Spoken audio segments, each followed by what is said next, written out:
For the record.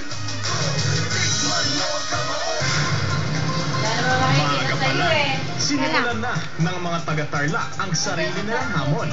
Ang makagawa ng pinakamalaking brownie cake sa buong Pilipinas para sa Pinoy Records. Yung platform po natin is 21 feet by 46 feet, pero yung cake is 20 feet by 45 feet. So may cover na 1 inch yung ating platform para may margin tayo.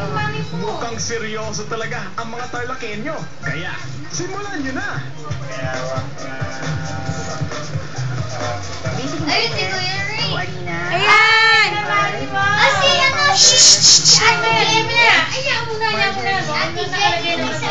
Preso kami. Sa toppings.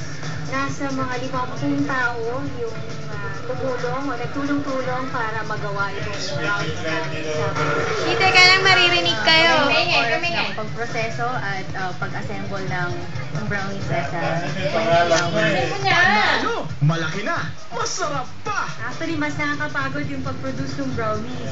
Yun na yun, marami na kasi tumutulong. So, saka mas masaya pag marami. Ito na po siguro ang pinakamalaking cake dito sa Pilipinas. Kaya suportado po ng Kapuso Network ang Pinoy Records para sa biggest o pinakamalaking brownie cake dito sa Pilipinas.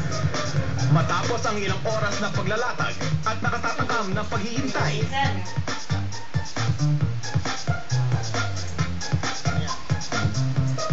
Sa wakas, yun. Hi!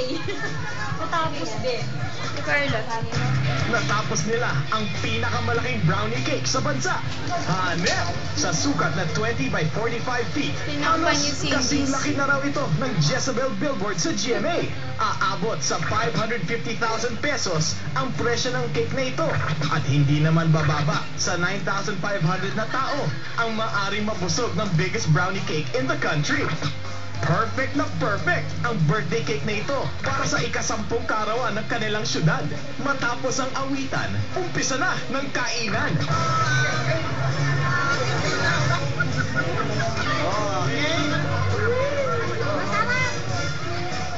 Well, masaya, no? I was not expecting na as big as this cake. Kaya na masaya din because nakita natin.